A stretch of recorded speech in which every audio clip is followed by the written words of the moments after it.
would you look at that? That is a beautiful view, folks. Beautiful view.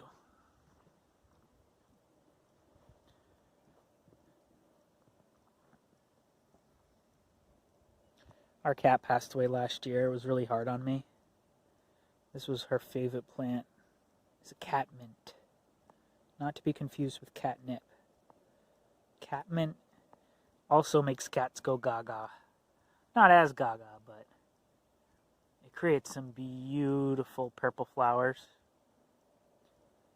You can see I got some grapes that I, got from a root that grew out of another grape.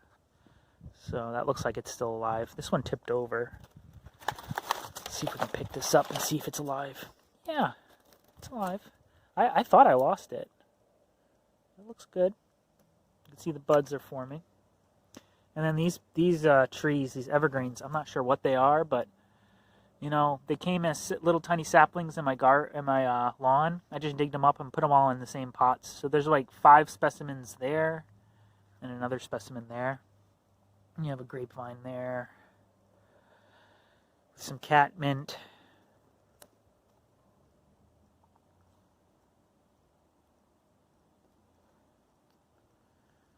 That right there is wineberry, and everything underneath that swing set is mugwort.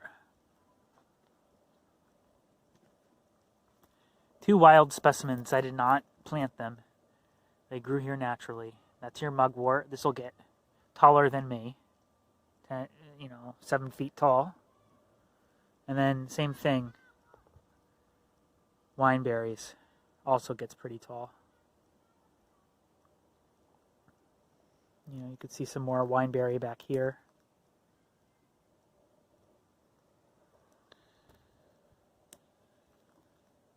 Some various plants here, some garlics from bulbul. Let's take a walk down here. You could see peas. They haven't really grown very much since the last time we saw them. I'm really excited about this. I'm doing a trial of barley. I've never grown barley before. And my hope is to create enough to brew some beer. So, got barley growing there in a bunch of different spots in my yard. It's not really the best time to be growing barley, but I should have started it back in January. I started it, in March. But I think it might catch up. Can you grow parsnips and strawberries together? You sure can. There's some proof. Speaking of parsnips and other companions, parsnips and garlic, let's do it. Doesn't even matter. Got some lettuce from seed. Still very tiny. Not really ready. What I really want to show you is some of the perennials that are starting to come alive. I was looking over here the other moment, and to my surprise, there's strawberries that are flowering. What in the world? So all the purple flowers, those are irises, but all the white flowers, those are strawberries. And this is a variety that is obviously putting on a lot of fruit all at once. So this is probably a June bearing. Which means I want to be extra careful of this area when I step in this path, not to step on June bearing strawberries. So yeah, all these flowers that are white, and there'll be many, many more. There's some more.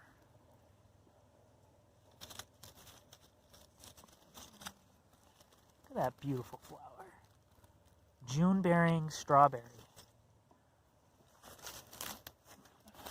Oh, and look at this. A pear tree. Now this pear tree, I've pruned it back a few times. It's really dwarfed. And not in a good way. I'm not sure why it's not growing strong, but it's definitely flowering. And I'm not sure if pears really need pollination, friends, but there's another pear tree here, and it also has a few flowers.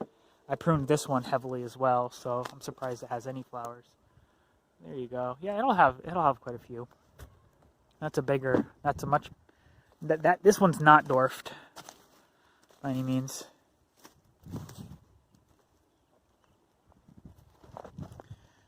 Raspberries, for the most part, are still dormant.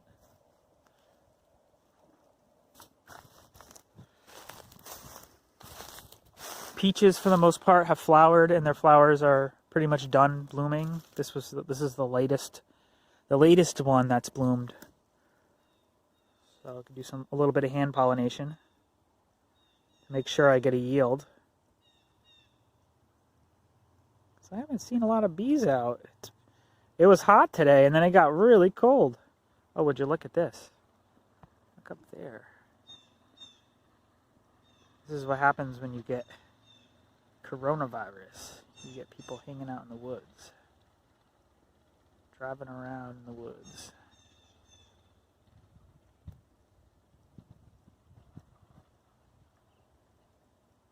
Anyways,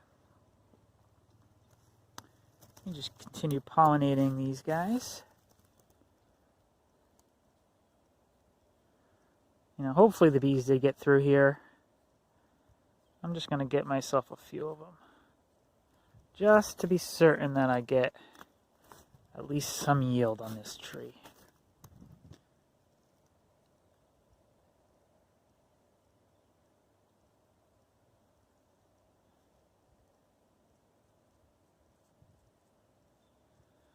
So yeah.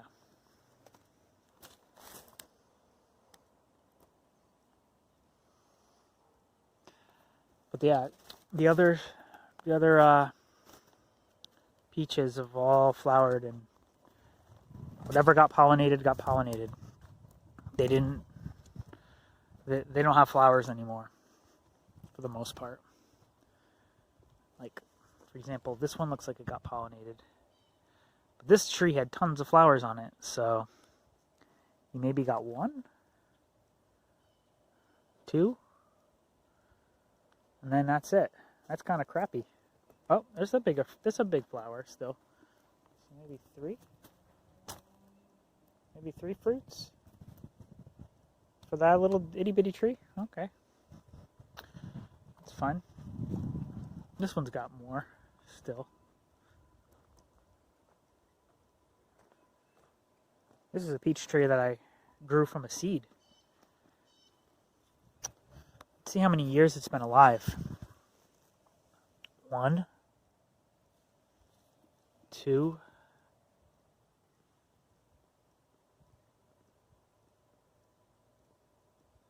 3. It's been alive for 3 years. See, this is third year branching. 2nd year. 1st year. And obviously I did a lot of pruning to keep it into this shape. And, you know, I can rub, you know, I don't want branches down here, so I'll rub those off. I don't want branches in these crotches, so I'll rub these off. I might keep this, but I'll take that. And all that I'll take. And you might be thinking like, oh, don't hurt the tree. Well, here's the thing. This is going to save it from wasting its time. So I wasn't going to let this stuff grow anyways. So now it'll grow in the direction that I want it to, and not in a direction that I don't want it to, and waste a whole year worth of growth, you know? So I'm just going to brush these leaves off as well, so that I can keep the center open. See how I'm doing that with my hand? I'm going to keep that one. Kind of like, I don't mind if maybe a branch went that way. But all these tops, I'm going to keep them like that, clean. I want a clean open, a clean center. So, one more.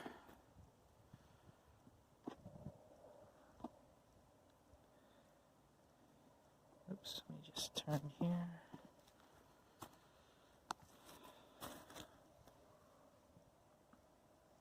hard to get it all in view. And just brush these off.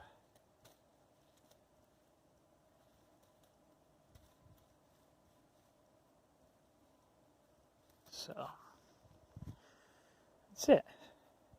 Now it'll grow in the directions I need it to. But yeah, so then this peach also flowered. Hopefully it got pollinated. The flowers, petals have fallen, and you're just left with that. And this part here should swell and start to become a fruit. And then you'll know that the fruit has been set. The fertilization has been set. And it should grow a fruit for us to consume if it goes to term. Which it can get aborted for a number of reasons. Weevils, which is like a little worm, can burrow in and kill the seed. And that'll make the tree abort the peach. It could also get eaten by a bird and dropped. It could get a mold infection, or it could just not be fertilized completely. Still no growth on this mulberry. It's a smart plant. It has not woken up yet. All of the shoots that I brought inside woke up when I put it in the warm weather. This plant, it is patient. It's not going to warm up. If it's not going to warm up, it's not going to sprout awake. But I bet you when it wakes up, it's going to wake up big time, bigly. I really love that plant.